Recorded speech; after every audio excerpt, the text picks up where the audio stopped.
이번에는 나라 밖 소식입니다. 그리고 군사 독재 정권 시대 민주주의의 암흑 시대를 거쳤던 우리 입장에서 상당히 관심이 갈 수밖에 없는 뉴스입니다. 중국의 만델라라고 불렸던 중국의 인권운동가 류 샤오보의 사망 소식에 전 세계가 애도의 뜻을 나타내고 있습니다.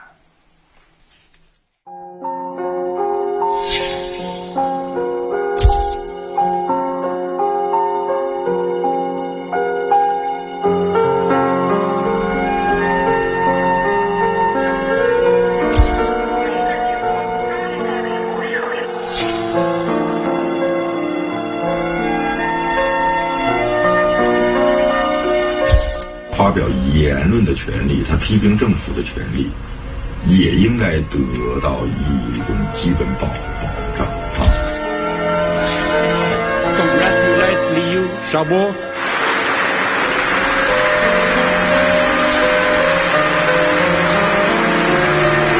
因为触犯中国的法律而被判刑的人，我想他的所作所为同诺贝尔和平奖的宗旨是背道而驰的。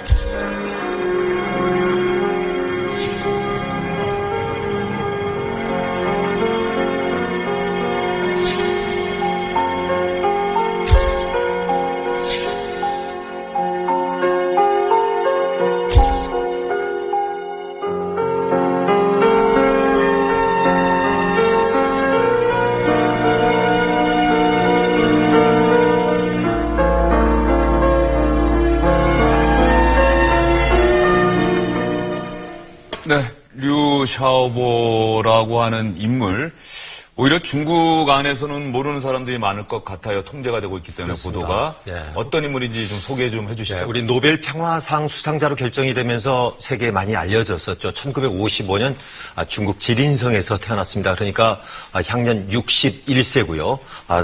베이징 대학에서 문학 박사까지를 받고 1989년에 발생한 테난먼 사태가 그의 인생의 전환점이 됩니다. 당시에 그는 미국의 뉴욕 컬럼비아 대학에서 박문학자로 체류 중이었거든요. 그래서 테난먼 사태가 일어난 걸 알고 급거 귀국을 해서 민주화 운동에 동참을 합니다. 다른 지식인 3명과 함께 단식 투쟁을 벌여서 테난먼의 사군자다 이렇게 불렸는데요. 테난먼 사태에 가담했던 지도부 대부분이 이 사태가 끝나고 나서 해외 망명비를 선택했지만 국내에 남아서 계속 활동을 합니다. 그래서 2008년에는 중국의 민주화를 요구한 08 헌장이라든가 다음에 국가 전복 선동 혐의로 징역 11년형을 선고받는 등 그동안에 4차례에 걸쳐서 체포 구금이 됐습니다. 그런데 2010년에 노벨 평화상을 수상하게 되는데 중화인민공화국 건국 이래 기화하고 망명하지 않은 중국인으로서는 첫 노벨상 수상자가 됩니다. 그러나 올 5월 달에 간암 말기 진단을 받고 가석방이 됐지만은 불과 2달이 채 안 돼서 유명을 달리하게 됐습니다. 예. 그 인관 기자가 얘기했습니다만 2011년인가요? 노벨 평화상 수상. 네. 이때 장면 아까 영상에 나왔습니다만 사실은 빈 의자가 상당히 상징적이었어요. 결국 이제 중국 정부에서 출국, 즉 노르웨이로 출국을 불허한 것이고요. 그래서 류 샤오보가 직접 수상을 하지 못하고 저렇게 빈 의자에 노벨상을 전시하는 그런 참 안타까운 장면 아니겠습니까? 그렇지만 류 샤오보가 직접 못 받고 저렇게 빈 의자에다가 헌정하라, 저것도 나름대로 의미 있는 장면이었다고 봅니다. 그 정도로 중국이 지금 언론이라든지 사상 이런 것에 대해서 통제가 굉장히 강하다. 경제적으로는 좀 부국일지 모르지만 아직까지 어떤 사회 체제나 이런 것들이 선진국이 되기에는 아직 멀었다라는 점을 상징적으로 보여주는 장면이 아닌가 싶습니다. 예. 마지막 소원이 외국 나가서 치료받는 게 소원이라고 하는데 중국 정부는 끝내 그 소원도 들어주지 않았다면서요? 네, 그렇습니다. 류 샤오보가 이제 자기의 간암 말기라는 사실을 알게 되니까 그 외국에 나가서 치료받겠다고 강하게 희망을 했습니다. 근데 류 샤오보는 전에는 여러 번 해외에 망명할 기회가 있었거든요. 근데 그때마다 중국 내에서 자기가 투쟁하겠다 하면서 남아 있었는데 이번에 이제 해외 나가겠다고 한 것은 아내 류샤 때문이라는 거죠. 그러니까 자기가 사망한 뒤에 아내 류샤가 중국에 남아서 어떤 고초를 겪을지 그것이 매우 우려되기 때문에 이제 아내를 자기와 함께 이제 외국에 나가서 해외로 빼려고 한 것인데 이 때문에 지금 아내 그 류샤와의 그 순애보가 상당히 조명이 되고 있습니다. 이 류샤 지금 사진 나오는데요. 이분은 이제 사실은 저 두 번째 부인이고 첫 번째 부인은 테난먼 사태 이후 그 투옥됐을 때 아들 데리고 미국에 떠났고요. 그 다음에 이제 1996년에 이 류샤를 만났는데 시인이자 화가입니다. 그래서 첫눈에 반했고 당시에 이런 말을 했다 그래요. 세상의 모든 아름다움이 한 여자에 응축되어 있다는 사실에 놀랐다. 이렇게 얘기했고 이 두 사람은 그해 수용소 구내식당에서 결혼식을 올렸습니다. 그리고 신접살림을 차렸지만은 항상 당국의 감시를 받아야 했고요.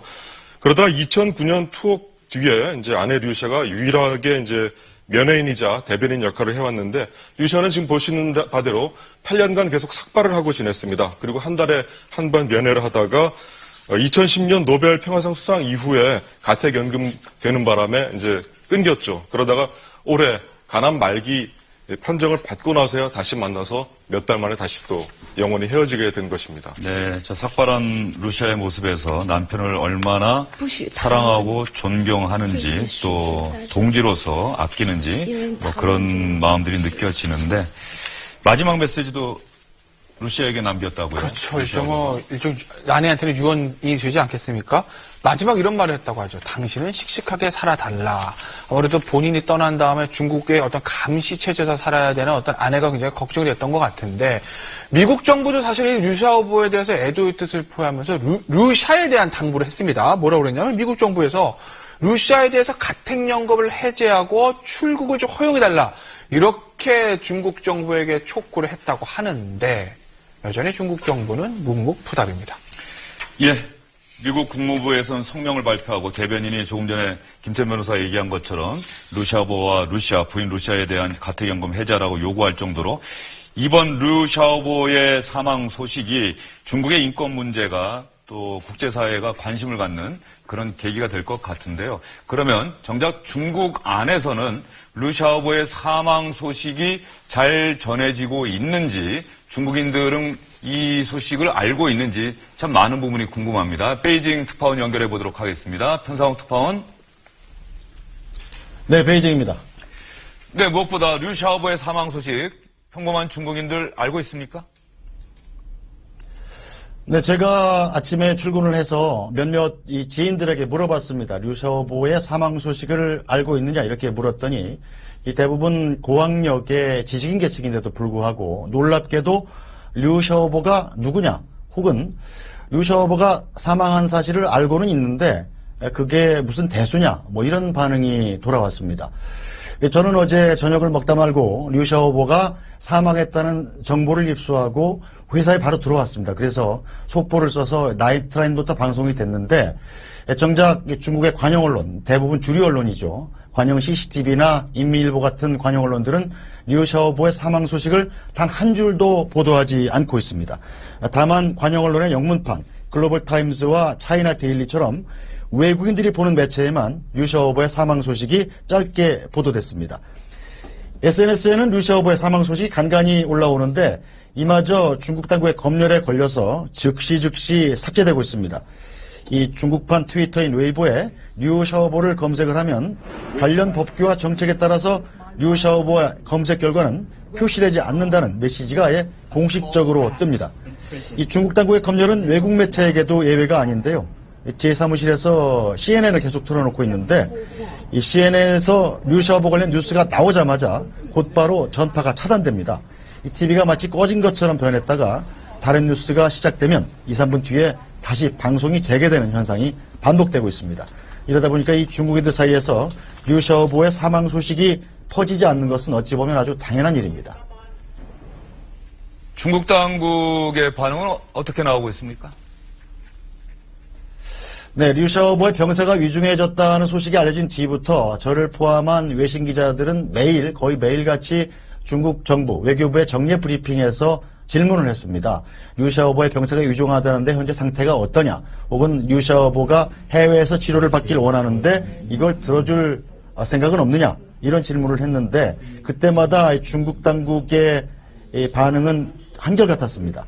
류샤 후보는 중국 국민이고 복역 중인 수감자다. 왜 여기서 중국 국민 얘기를 다른 나라와 토론을 해야 하느냐?